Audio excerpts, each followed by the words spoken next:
'73 when we went to it, we knew that that group of '94 kids were coming in. It was '93, Coach. '93, yeah. Yeah, What did I say? '73. 73. That's when I came back. That's when I came back to Butler. I knew it was straight, but that's why he keeps me around now. I got in '93 when we went to it, we knew we had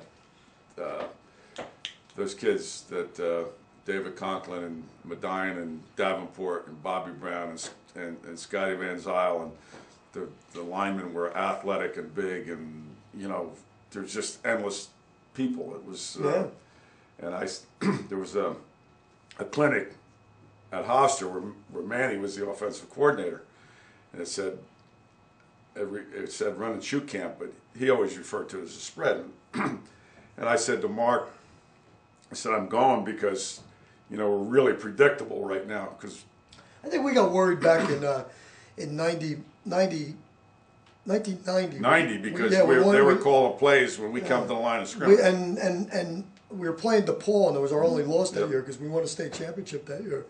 And we lost to DePaul, and it was really just a physical thing, you know, where we were lining up with our old offense in the eye, things that you remember, and you know, we really running Jack Davies' offense. It was physical, but they also and they knew it was predictable. They're called, you know, we're lined up and they're calling a play. So I said, you know, we have to use more of the field, and I said this, reading the right up to the run and shoot camp, you know, using the whole field, and I said, sounds like a plan. So did you go? Yeah, we went out. I met Manny that first time. And then, so we sat there the whole day. I said, this really has a lot of possibility. And then they had a brochure there that they're going to do a run and shoot camp at Ramapo High School. I said, we got to sign our kids up. So we had like 25. Yeah, we had at least 25 kids signed up. And a week before, Manny calls me up. He goes, Coach, Ramapo's backed out on us. I go, oh, crap. We took it up to Walkill. So, no. He goes, no. You had a lot of kids. We'll come and do the camp for you because you had all those kids signed up. So I said, really? He goes, yeah. So he came and they put the offense in. The offense basically that he put in that day is the offense we used for the first 3 years. We didn't really add anything to it because we were learning the whole process too, because it wasn't like what you would remember where everything was stamped out and you knew that we're running this route and we're running, you know, it was teaching, we were learning to read defenses, teaching the kids to read the defenses and to make choices where the quarterbacks were making, you know, we'd signal something in and we didn't know whether they were going to end up running or not. And it morphed into, it's pretty funny how far it went, because we still run that camp to this day. I mean, not on the level that we used to, but we still do it to this day. And the thing that it was is that we ran 6 plays, I think, the first year we ran, you know, to get where we were. We always messed around in practice with things that we wanted to keep, you know, because Manny always had something new for us. And each year he came back, which was good too. We progressed to where we are today. But you progress to where you are today. But if we get in trouble, we still run the same stuff that we really believe in. You can still catch me running the same stuff I ran back in the early '90s when we first learned it, because it works. And you know, I think that you know, probably the best thing that we got out of it is it made you really teach football better. I learned more football. You have to teach football, you know, because if you're going to really teach kids how to read and convert, you know, routes into convert blocks into, you know, read a defense and teach the quarterbacks the way we teach, you have to really learn football. I think the best thing that came out of this, and I'll let him make a statement here, is that it forced a bunch of guys who have been doing the same thing for, you know, when I came back in '73, we were running that, and we were all, you know, you kind of got into a rut, and once we changed, everybody had to refocus and relearn. So we get the offense in, we go down to Orange High School, and we got this supposedly prolific offense, and we don't score any points. Nothing. Then I'll let him tell you the rest of the. I'll let him tell you the rest of the story about the meeting on Sunday, and he'll tell you the truth. I was the spokesman. I had to go and tell Coach that we felt that we should go back to the eye. And then after, I don't know, he was swearing pretty good. He told us to be better coaches and learn the offense or I'm gonna effing fire all of you or something to that. But I was you can go someplace else and coach. I was the spokesman. Yeah, go someplace else and coach.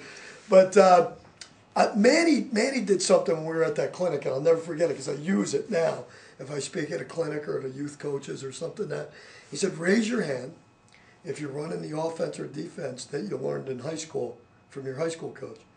And you are, right? And not that that's wrong. I didn't raise my hand. It was words. Not that that's wrong, but he was provoking you to think that there's another side to football. Manny had grown up.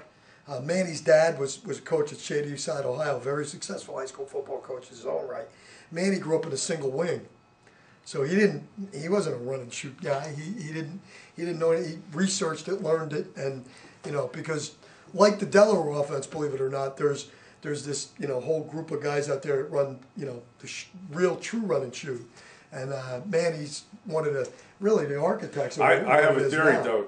Like I tell everybody, about new offenses and stuff, but if you look at the single wing offense, it's very similar to what the spread guys are doing, except they've spread guys out because it's a guy taking a snap. They're doing this stuff, which is the counter series that everybody, even the pros, are running, and they're talking about it being new. When I was working with Les Zorge, of course they're tighter than the drum, but if you spread them out, the blocking and everything is the same. But the difference when we went to this offense, and we both had mentioned this, that we became better coaches because we were actually teaching the game to the players so that they can make decisions. Whereas, like you remember when trusted kids, trust what you teach them. You did. It was on paper, and every rule was intact, and we were going to run this no matter what, and we're going to throw the ball there no matter what. And it was. I always said guys, this is like playing in gym class, except we're giving you a little more information to make a little bit better decision and you're going to have fun with it, and that's what I liked about it. Really, Scott took that to the next level for us because he was obviously a kid that could go to Princeton, and he was a intelligent kid, so he became a coach on the field. And I'll never forget during his senior year, one of the reporters said to us, and they were talking to us, and they said, well, he calls a lot of his own stuff at the line, and we laughed. We said, yeah, So I mean, and that was really the start of every quarterback, right up to the kid that we had this year, Chris Heredia. It was phenomenal. That if you don't trust the kid, then you're not doing a very good job coaching him. And you gotta let well, him fail. The toughest job was the first two quarterbacks we had in the offense because we weren't exactly sure. Right. Yep. And Nicky Spidell threw 14 touchdown passes, if my memory serves. Yeah, that's correct. Yeah. And most high school kids would love. That would be a career for most high school quarterbacks. It's a big year for a lot of high school quarterbacks. And he was pretty uptight because it was new to him. It was new to us, and we're hoping we're teaching the kid. And then Kevin Maxwell throws 22 touchdown passes, and he was very smart kid, not the greatest athlete in the world, but a really, really good football player because Kevin argued with you about the athletic thing. We always say that to him. But I mean, he wasn't fast. No. He could, but he got it done. And he didn't have a big arm, because we've had some kids that can make every throw on the field that you want to make. And, Kevin wasn't that guy, but he could read back then because we saw more zone defense. The only thing we told Kevin, don't try to throw the ball 40 yards downfield, you're going to get intercepted. Yeah, maybe he'd do it once, but he was so sharp, and he knew the offense, and he was really the kind of kid you wanted to run our offense because he knew how to read the zone and throw it where it needed to be, and didn't try to hit the home run. He had a great year, and that year we should have made the playoffs. We didn't. We were 6-3. Yeah, Del Barton game. We played in the rain. Yeah, that was the game we lost, and we were driving too. The boys. Yeah, and that's. I remember that's the day my dad died. We had the that's right. But Kevin was, Kevin. It was funny because people say, well, where was Dan Medine till his senior year? Kevin Maxwell, I'll never forget, took the ball from him in the summer and never gave it to him because Kevin was a senior, Danny was a junior. Danny was a heck of a defensive player for us too, but but Kevin never let Danny have a chance. That was really the truth. He never let Danny have a chance. It was a 7-on-7 out of the Hofstra. Never let him have a chance. He was a senior. He took the ball and just said, it's my team, and it was pretty good. And Bedine was an all-conference defensive end, Yep. which he didn't play as a senior until we played New Providence. Yeah. We didn't let him play defense he played New Providence both ways. But Danny was a gifted athlete, physical kid, physical specimen. He was a good football player.